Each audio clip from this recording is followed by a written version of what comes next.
I wanted to just share with you guys about understanding grief and loss, and it comes from a place of just personal pain going through this. In the past 5 years, I lost my mom, and most recently in July of last year, my dad, and then just a bunch of other things that have gone on before that. That I thought it was a great topic for us to share and to discuss. So I just put down some notes. I wanted to share some good theories with you that have come up through psychology throughout the years, and stuff that I've learned, not just going through it, but also studying it and just trying to process the loss of a loved one. But grief and a loss aren't just about people dying, and that's what some people think. And so what I want to do is kind of get your just safe thoughts about what you think loss is. So what is loss to you? Anybody? Well, I can give you an example. Like,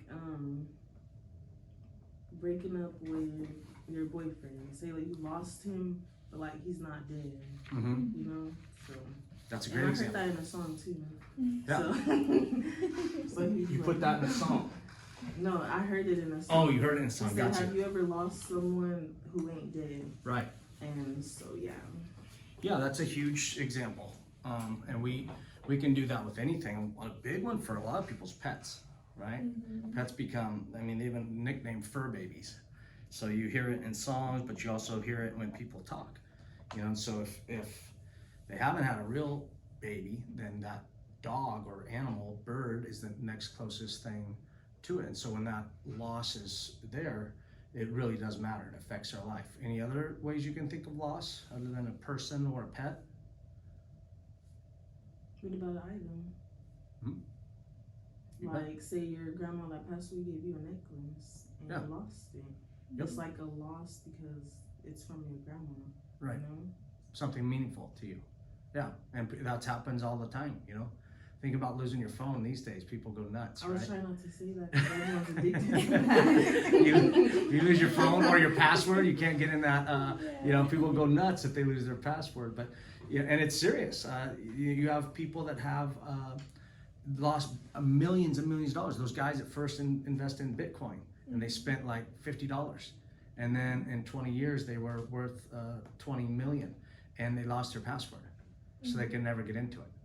Now that's a pretty big loss. Is that a real story? That's a real story. I was gonna say, and then they died, huh? No. No, because seriously, that just happened. The three richest people in Bitcoin had just died, like all different little tragic ways. Wow. But so I thought you were referring to that. I'm like, no. Isn't it so crazy? Yeah, no, but it's pretty real. So I had a bad accident coming to Covenant in 2015. I had to have surgery on my spine. And I lost feeling of my arm. I lost use of my arm, and didn't think I was going to get feeling in my hands back ever until the surgery happened. But that was like a huge thing. And still, it's a different size than this arm, and a different use than this arm. But you get through it. So you can think of all the people that have come back from wars or tragedies, and they've lost a leg or an arm or a limb. Or like here's a game that we've often played, but you think about it, and if you think about it in the shape of grief and loss, if I asked each one of you, would you rather be blind or deaf? What would you say? Well, I'm Probably already deaf. Deaf? Yeah. Blind? Yeah, deaf. I'm already blind. Yeah. But see what I'm saying? So to even process that, you go through all the things you would lose. Mm-hmm. So you say, if I want to choose to be deaf, I can still see things. Yeah.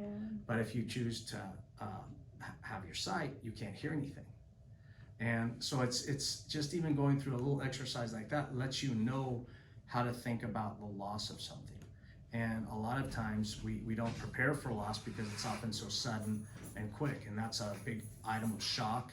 Right. And there's a way to process it that's healthy, and there's a way to process it that's not healthy. And one of the reasons why I think it's important for us is that everyone here has suffered loss. Mm-hmm. And sometimes we don't deal with it. And when you don't deal with that loss, you take it into every other relationship you're in.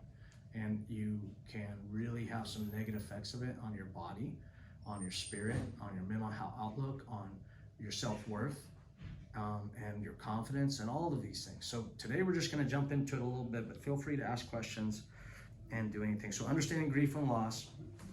is what we're talking about. So what is loss? We kind of went through that. Loss is removal of something meaningful, a job, a friend, family, a dream, right? A body part, health, hobby, strength, or anything meaningful to you. I played soccer right up to the professional level, and you know, I had 6 knee surgeries because of it. And that final surgery, my doctor said, you can't run and play soccer anymore. So that was a huge thing in my life that was suddenly gone. And I had to figure out my identity after that. Like, I was Randy Martin, the soccer player, and Randy Martin, the guy that traveled the world playing soccer, to be Randy Martin, the cripple. You know, that wasn't the case, but you know what I'm saying? In my mind, that's what had happened. And you had taken away one of my favorite things to do. And so that was a huge loss. But as you said, you guys have experienced that. Strength can be another one. So if you've damaged something, you know, or like you said with your eyesight, you know, if you're wearing glasses like me, I mean, you try to give me a jar or something to read it, good luck if I don't have these things. And now I'm learning that I need to go higher and higher all the time. I was just thinking I need to change my prescription already, so I don't know. Yeah, so it's a big deal for men and women. Think about hair loss, what people go through with that, you know, and just different things that happen, or if they've had a scar or some kind of effect on their body and they lose their identity of beauty or their who they are as a person. So loss is anything that was meaningful to you, and there's really no way to direct it. I will tell you this, the older that you are, the more it happens. And the reason why is because everybody around you is aging as well. And so if you did have a grandma, you know, when you're 5 and she's 65, it's not a big deal. But when you're 25 and she's 85, you're getting closer to her time on earth being over. It's just a normal fact of life. The older we get, the more things we lose. So that happens with your health as well. Another one that we need to deal with is this conscious versus unconscious loss. So if we're not dealing with the fact that, you know, we are not with that boyfriend or significant other, but we're just like, oh, whatever, I'll get over it. But you're not getting over it, it's affecting everything else in your life that you're not dealing with. And it's kind of like the stuff we push down inside of the backpack of our life. And we carry this load of rocks around with us as if we don't have anything, but we're hunched over each time. And every time a hurt or loss comes through, we just stuff it in that backpack. And the backpack gets heavier and heavier and heavier to where you just can't walk anymore. You can't do the things you used to do because you're so overwhelmed with this whole load of grief and loss on your back. So it's something we need to address, something we need to really think about. And then when I think about like examples, you know, I've been working in child welfare and with foster youth since 1995. And the first boy I met was named Jerome, and it was at a camp, and he was 11, and he was punching other kids in the camp, and I was asking him why, you know, and he was just so angry and mean and upset. And I said, well, and he's picking on little kids. I'm like, you can't do this. They want to send you home, and I want you to experience the rest of the week. And so we ended up talking, and he said, you know, you don't know me, and you don't care about me. How much do you get paid? I'm like, I don't get paid anything. You know, nobody at this camp gets paid. It's all volunteers from a church. And he's like, well, what are you doing here? And I'm like, I don't know now. You know? So anyway, I was like, God sent me, I think, to just tell you he loves you and that there's a better life out there. He's like, you don't know anything about me. And he started to show me whip marks on his legs and cigar burns on his arm, and started telling me stories about his mom having drugs and then sex with guys, and they beat her and then they beat him. And I just started crying, and I was like, dude, this is horrible. But he was going through it as an 11-year-old trying to figure it out. This big loss and all the things that he hears about or watches on TV. Here's what the perfect family looks like. Here's what life should be like. And I'm even processing it through him right there. I'm like, dude, he goes, what are you crying for? I go, because your life shouldn't be like this. You should be staying the night at a friend's house. You should be playing Little League. You should be getting, you know, in trouble for chasing girls or doing something. I mean, you should have the life of a 11-year-old boy, not this jacked up mean. And I'll never forget, he put his hand on my shoulder and he said, it's gonna be okay. I was like, oh, well, you're flipping the script on me now. And I was like, gosh dang it, you know. And it made me think, I've never forgot that story. And so, you know, you guys know what we do here, and you know who we are, but I always want every person that we serve to process the pain of whatever happened. Not that I need to know or anybody needs to know what happened, but you need to know what happened so you can move on and not repeat the same mistake. So you're not a statistic. You're not somebody that's in domestic violence, into drug addiction, into jail, into all these awful outcomes that the statistics say that will happen to a former foster youth. And if you ask me why it happens, I'll tell you it should happen. It should happen. It should be a natural response to loss and unresolved grief. And I don't think the system does a good job of helping people process that. I think every single kid should get a great therapist the moment they're taken out of the house, not years later when they start acting out. It should be immediate because they've had a loss. And even if that mom or dad was a drug addict and was abusive and nasty, there's not a foster youth I've met or a foster child I've met that doesn't want to have a relationship with their parents. It's very rare. I mean, I've met people that have watched their mom or dad kill a sibling. And still, there's this thing in human hearts that we want to be with our family. And there's nothing wrong with that. There's something wrong with us not dealing with it. And most people that hurt people were hurt by people, right? So hurting people hurt people. And so we've got to deal with that in every single way. If I don't deal with my arm, now I'm going to take that into my relationship with my grandkids and you guys and people at work here and my wife and my friends. And I'm going to be nasty and bitter and mean. It's going to have all these outcomes over here. If I don't deal healthy with the loss of my dad and mom, people I can't call anymore, people I can't go see anymore, I'm going to be a wreck. If I don't deal with the thoughts of I should have visited more, or I should have said this, or I should have done that, and I don't forgive myself, then I'm going to be a wreck. If I don't forgive one of my siblings for not visiting, or not being there, or not participating, or not doing something, I'm going to be a wreck. If I don't forgive that guy that didn't come to the funeral because he doesn't like funerals. Well, I don't like funerals. I don't like, it's my dad. I'm not, but I wanted him there. I'm going to be mean to him. So there's all these things we have to process, and if we don't do it, man, we carry that backpack around. So think about that backpack. Just you're pushed around. So what is grief? Grief is just the way that we go through this process. So it's just deep sorrow and sadness for a loss. And it could be anything. So just remember, it doesn't have to be somebody died. It could be the loss of anything we face. But I know for a fact that for every youth that's been removed from their home, it is a lot of things that we can put our finger on. And then, I never want you to be the blamer or the person, this shouldn't have happened. The victim doesn't help in grief and loss. We got to move from, it's okay to think about it, that, I was a victim at one time, but I'm moving on to victory. I'm not going to let my past dictate my future. Because if we did, we'd all be wrecks, because we've all suffered it, but not in the same way as others. And so you'll meet someone and they'll be like, oh man, I lost this fingernail and I'm just tragically heartbroken. Like, it'll grow back. But for that person, they're suffering what they think is a cataclysmic loss. It's not like, being removed from your family or losing a loved one, but to her, it's something. So, it's this process that we grieve through that has to be healthy. So what else is part of it is mourning is not the same thing as grief. Mourning is that outward display.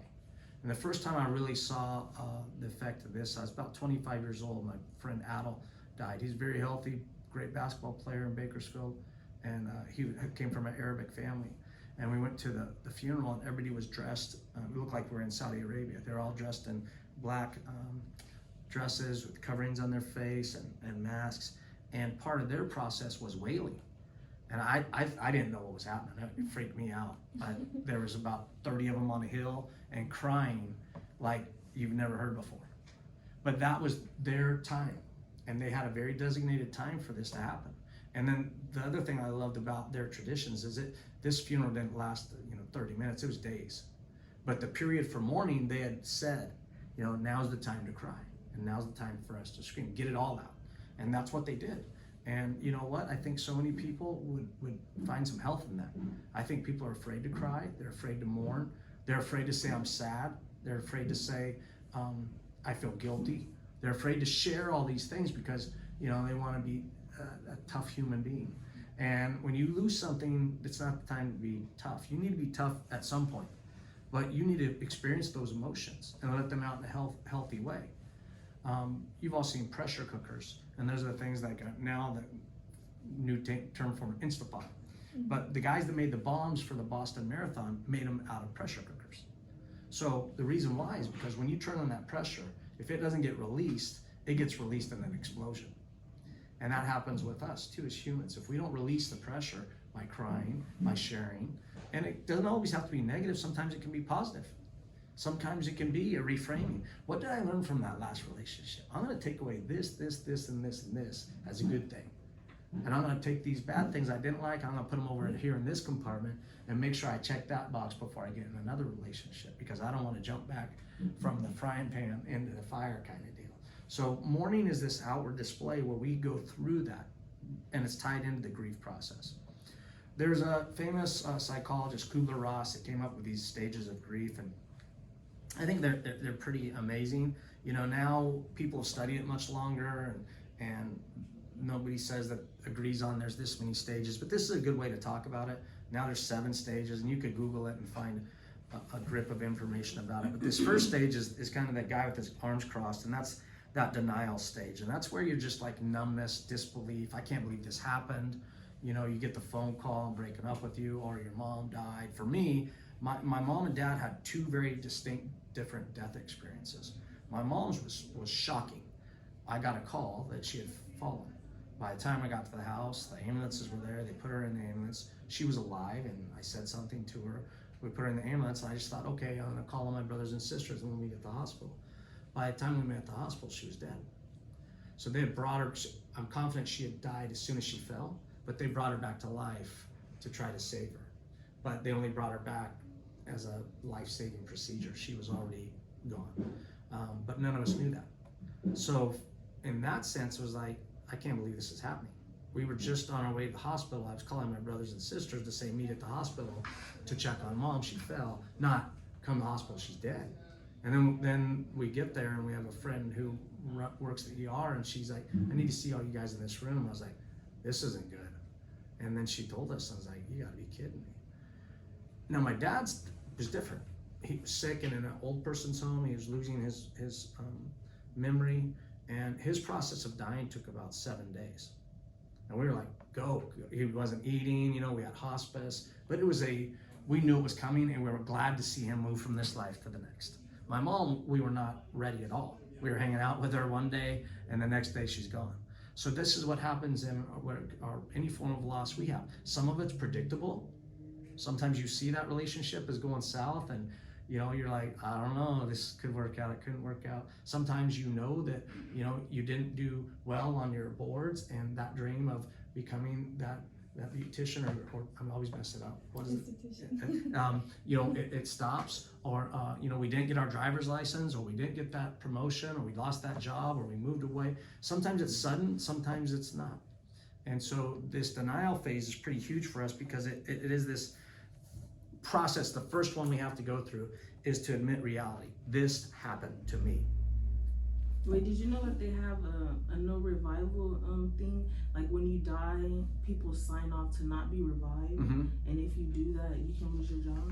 I just found that out. I didn't know that was a thing. Yeah, DNR. Do not. I forgot what it's called. Do not resuscitate. So yeah, you. Yeah, that's crazy. Why wouldn't you want to be? Yeah, well, sometimes, you know, people are in such bad way that they have to, when their memory goes, they still have, their body may be living, but their mind's not. They forget every single day what's happening. So when would you even sign that or make that a thing? Like when you're working on your will, or like, I'm gonna pass on my car, my house, or this money in my bank account, but also if I'm sick, don't do this. Oh, I was wondering, like, why would someone have that? They're just thinking, like, if I die, I don't want to come back and just yeah, right. get written up. I'm like, yeah, no, they do it ahead of time, but you know, the big thing is they're trying to prepare for what they see coming, whenever it happens. So this denial phase is one of these things where maybe we pretend it didn't happen, we refuse to accept it. You guys have all seen the movies, or you know, heard the stories about, you know, the couple that did break up, and you know, the girl or guy keeps calling like they're still together, and then like, leave me alone. And then pretty soon they become a stalker. It's a whole different category. But same thing for us. When we act like something didn't happen that did, it's not good, you know. And a lot of time people, they don't deal with it. They want to deny it. You've heard the stories of people that never change the house or get rid of the clothing or do whatever because they're acting like that person might suddenly come back. when they're not coming back. So denial has to be changed. That's that first step with acceptance. We have to say, okay. So then right after that, you go into, now I'm pissed. I'm Wait, angry. I got a question. Yes. Can you still save, like preserve a room and be in acceptance instead of denial? Because what if someone already accepted that their kid died, but I still don't want to change the room? I'm not in denial. I just don't want to change the room. I want to look at it. I want to be able to walk in here. I want to be able to think about it and have the memories, but I'm not necessarily in denial. Right. So that's an individual, either healthy coping mechanism or unhealthy coping mechanism. So let's say you end up having 4 more kids and you put them all in a room all together, and this room's over here that they could be living in. That's probably not healthy. Let's say you just lost that baby and you're keeping the room that way. You know, there's a time for healing, and nobody can tell you how to grieve, and nobody can tell you it's healthy or unhealthy. Those around you will, right? So if you had a loved one, your significant other, and they're like, this is really unhealthy, then you need to start to listen to those things. But as long as everybody's kind of on board and it's a process, you bet. I mean, people do the same thing with their loved one's belongings. Could be a car. Like people who stuff a dog. Yeah, exactly. That's crazy to me, but yeah. You can still be in acceptance and right. watch your dog stuff. Right. Yeah, no, I mean, and so here's the other thing. Even though there's all these things we're going to talk about, there's no right way or wrong way to do this. There is a healthy way and an unhealthy way, but no right or wrong, right? So there's all sorts of coping mechanisms, and sometimes even the negative ones are positive for a minute, right? So let's say some guy finds out his mom dies in some tragic accident, and he goes down the store and buys a bottle of Jack Daniels and gets hammered, and wakes up the next day and starts processing his grieving. I would never say that guy was unhealthy. Now, I would say he's unhealthy if he never quit drinking, but he probably was just like people take medication. So that'd be like saying, okay, I go to the doctor and I get a Xanax because I'm anxious. Well, he just didn't go to the doctor. He went to the liquor store. Now, I don't think that's the healthiest way to do it, nor would I say prescription drugs, but I'm not judging that person for their choice. What you can look at is see what happens after and how well it goes, right? Now, if you're going by and giving the dog treats and petting it and stuff, you're going crazy, right? So that's what I mean. So healthy and unhealthy, Samantha just looked at me like, you're not feeding your bird, are you? Well, I don't know what I missed in that conversation. She talked about stuffing animals. Okay. Yeah, so as long as you're not feeding your pet bird, then you're probably fine. What I thought is there's some religions that still do feed the dead. Oh yeah, no. But again, this is healthy, unhealthy, not judging. So there's all sorts of things that go on. So like memento mori is a term for that. Day of the Dead, Dios dos Muertos that's not saying healthy or unhealthy. That's their tradition and their culture. The Wailing Women, their tradition, their culture. No judging, no saying that. Healthy, unhealthy is something we do in personal relationships where we go, okay, listen, maybe you should quit, petting and feeding the dog, stuffed dog. Probably, or she brought up a great example of a child's room, leaving it there, accepting the death, moving on, but never doing it. I said that could be totally healthy. Now, if you have 4 kids living in a bedroom and an open bedroom here, it's probably a different story. So, but you're going to hear all those things through those that love you. But we have to be accepting and willing to hear it. So if that guy didn't stop ever drinking that bottle of Jack, and one of his friends and family said, hey, you need to knock this off. This is unhealthy. You're in deep depression and you're using alcohol to fix and numb. That's not healthy. Yeah, right? Because sometimes when we're in a really dark space, our mind is really clouded with negativity, and we can use that person who's an outsider and who sees more clearly than we can to guide us out of that. That's right. Deep dark space that we're in. Yeah, and that's a good way to really put graphic stuff on it. It's a deep, dark hole space people go down when they suffer loss. Yeah. And one of these little figures here is talking about anger, and that's one of the number one deep, dark emotions we can feel. And you can blame everybody. I could have blamed the doctor. I could have blamed my brother. I could have blamed my dad. I could have blamed anyone from the Alzheimer's Association. You can blame anybody for anything, and you can blame yourself. And that's where the deep darkness really comes in, because now you blame yourself, right? You're angry, and you're just not angry at the world. You're angry at you. and you're angry for like the things you said, the shoulda, woulda, coulda, the if I onlys, and your anger just turns now into guilt, and it turns into shame, and it turns into a negative view of self. So guess what? That little circle just keeps getting darker, because here you are in your kind of wheel of emotion, and here's your thought. My negative thought is here, right? And it is I am wrong. I'm shameful. I'm nasty. I'm bitter. I'm not dealing with this emotion. So therefore I act. So I behave in this way that is mean to others. So I'm mean. So guess what? Then the feedback comes here, and here's the other person, and they give feedback, and they're like, wow, you're mean. And then it comes up here, and it reinforces who you are and what you say, and it goes right back here, and now I'm negative and mean. And that can be anything, right? So if you can flip the script and say, if I'm loving and accepting and forgiving, then guess what? Somebody's going to do something to you, and you're going to be loving, accepting, and forgiving. And they're going to say, man, that is one loving, accepting, forgiving person. And guess what? The feedback's going to come here, and this can be a positive outcome. So this thought cycle that influences our behaviors is really what we're talking about in the deep, dark hole of not dealing with grief and loss. So when we don't deal with it, guess what? We're just now unconsciously behaving in a way based upon this that's going to get us feedback. It's going to reinforce this awful version of who we think we are. And the only way you stop that is by stopping this. And the only way you stop that is by giving yourself an honest reflection. One of the things I do is journal, and I share. And I cry. I'll hear a song on the radio. It's my mom's favorite song. I'm like, that's it. I'm never listening to country music again. You know, because I might hear that song again. But you can't escape it, you know. The other day I got grandkids over watching Somewhere Over the Rainbow. She used to sing that song. And it's like, oh man, I gotta get out of the room, I'm dealing with it. And then I gotta tell my grandkids, you know, I'm just sad. And they're okay with it. You know, even though they barely got to know her. But we've got to deal with the anger emotion and the anger feeling, because it does change your body chemistry. It changes everything about you. It changes your vibes. It changes your heart rate. It changes everything in your emotional state, your chemical balances of happiness and joy.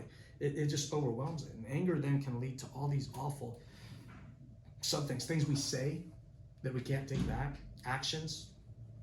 But really, it's another way to put more stuff in our backpack of pain. So anger is a huge one. And then the next one that comes after that is obviously this blame of, and you can blame a higher power, you can blame others, you can blame self, but it's something that we really have to at least say, why am I angry? And why do I feel this way, right? And then the next one is bargaining, and that's where you see the gal with the scales, and basically you're bargaining with yourself and you're bargaining with God, and this is where like, oh, if you just bring this person back, I'll change my life, or if you just fix this relationship, I'll be better. But you know, bargaining is a way that we are trying to reconcile our soul. I hurt, I'm in pain, how can I get out of this? And you can bargain with yourself, you can bargain with others. Most of the time people are bargaining with a higher power and looking at, you know, if I could have done this, if I would have done this, maybe then it would have been different. But they don't realize that no matter all of the thinking they have about the situation, all the thinking I have about what I could have done, should have done, said, anything with my father will never bring him back. So I'm bargaining to try to fix something that is irreparable. It's not like I have a car that's in the shop that can be fixed if we know the right thing. The car's still here. The car's not gone, right? I can't bring my dad back to life because I go through this mental process. But it is healthy to think through it, because then it tells you what's going on up here. It tells you what's still in your backpack. And you got to pull that out. I should have done this. Then you pull it out and go, well, really, if I would have done that, what would have happened? I would have saw him another time. He had Alzheimer's. Would he have even known I was there? You know, so you can play that game all you want, but at least deal with it. So it's almost like throwing up.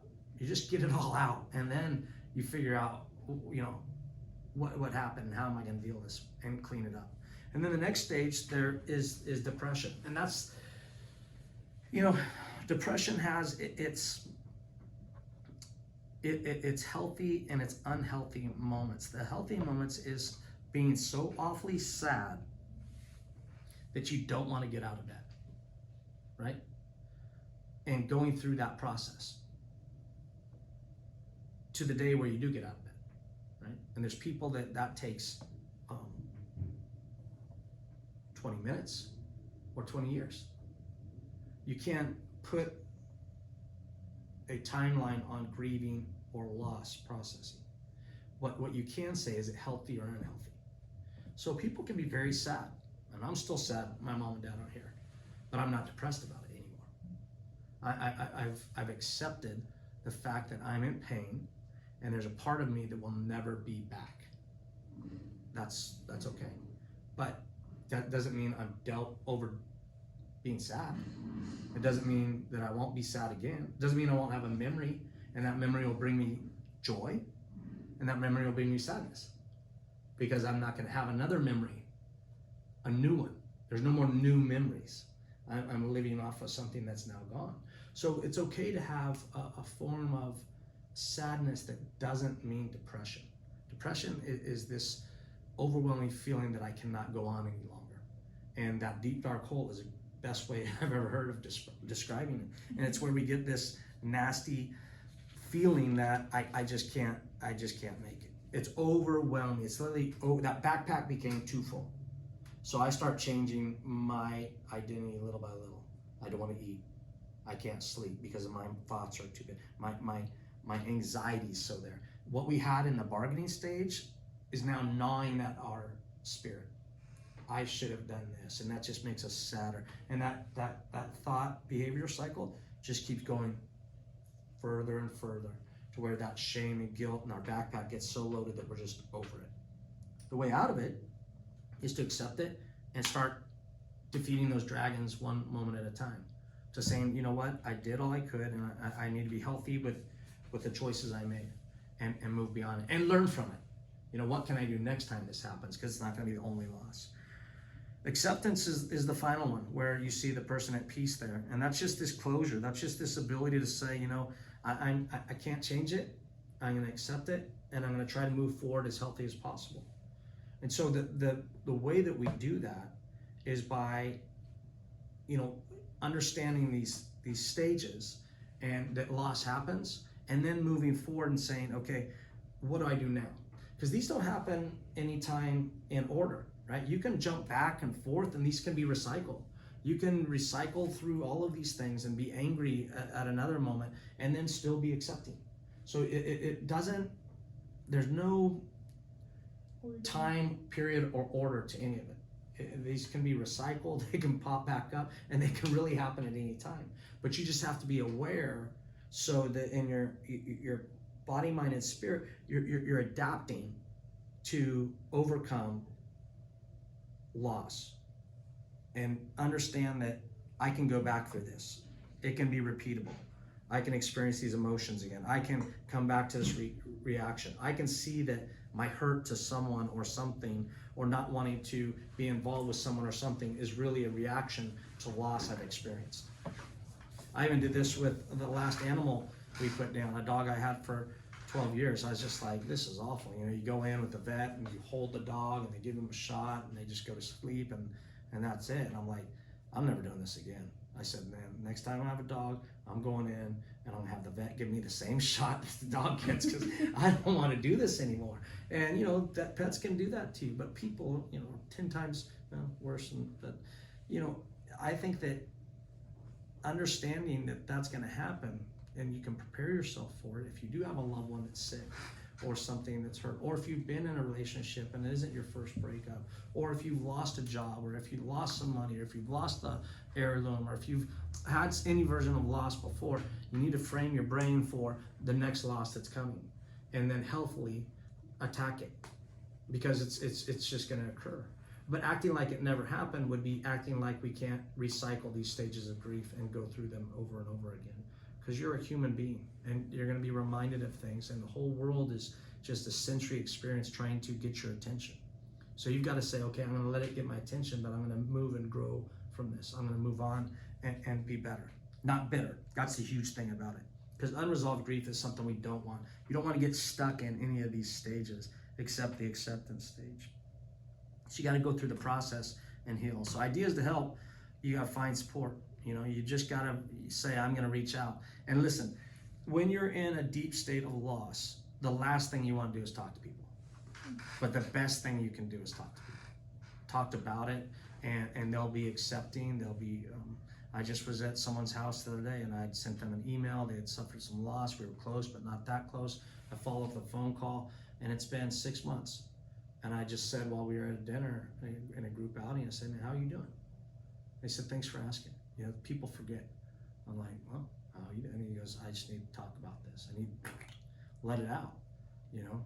And so, just even though people we don't think they want to talk about, they need to talk about it. And so, like that young man I told you I met on the steps of that thing, he ended up staying at that camp, ended up having the time of his life, and he was able to share something with somebody. Freaked me out, but it helped him. So you got to find that in a faith group, a church group. You know, we had a group that my friend helped found here in town. My wife and I lost twins. At this time, there was no people, but there's this group called Empty Arms, and it's for people who lost a baby. And so that was very healthy because you're around other people that are that way. Or if someone lost an adult child, or if you lost a parent. There's all these groups that are out there that help people try to figure out, you know, kind of what they can expect and how they can experience. And it also lets them know they're not alone, you know, because whatever we've been through, other people have been through something like it. And then therapy is another one, okay? Share with your family and friends, but get it out there. And your family and friends, you know, they're gonna know that you're not gonna wanna talk, but the thing you need to do is talk, so just share and get it out, you know, that you blame somebody. And even if, I've just seen nasty stuff happen, be careful of blaming others and telling them how you feel. But acknowledge what is happening, what happened, how you're feeling, and how you're handling it all. I journal all the time. So I write all the time. Sometimes I'll draw, and just to get stuff out, you know, and exercise is good for me to get all the endorphins going in my body and just to start clearing my brain and thinking. But you need to acknowledge what's going on, what happened, how you're feeling, and how you're handling it. And then give yourself a good score and say, how can I make this better? You know, how can I handle this better? What can I learn? Use all your tools, use the internet, use your phone, get on Google and figure out what can I do. Seek support from your good friends and family. Don't go to negative people. The negative vibe will pull you down. You know, there's drug pushers and alcoholics and human traffickers and awful people in the world waiting to prey on people that are depressed and suffering. Because there's gangs too. And everybody wants to belong, right? Everybody wants to feel loved and accepted. And there's negative groups out there that are just trying to do that. That's how they get you in. Cults are other ones. So, you know, go find the good people that you trust. And even if you haven't seen them in a long time, just say, man, I trust you. I'm going through this. I'd like to talk to you about it. And you'd be shocked to find out how willing people are. And give yourself time and a break, man. You know, just, I was like, I do so much and go. And I had to just shut down and say, you know what, I'm gonna chill out and figure it out. Because if I just keep getting busy, I'm gonna forget about the backpack on my back. And then my neck starts hurting. I'm like, oh man, I got a backpack back there full of unresolved junk that I need to deal with. So you give yourself a break, give yourself some time. Get the backpack off your back, dump it on the table and start figuring out, you know, what rocks I can pull away, what things I can move today. But that's important to be pretty easy on yourself. And another one is stay hydrated, eat good meals. My friend Jim Lamar runs the Green Lawn Cemeteries in town. And you know, we do coffee and food. And I'll never forget when I met with him and he said, hey, I'd like to put your coffee and snacks in our 2 mortuaries. And I was like, why? He goes, do you remember when you came in and talked to me about your mom?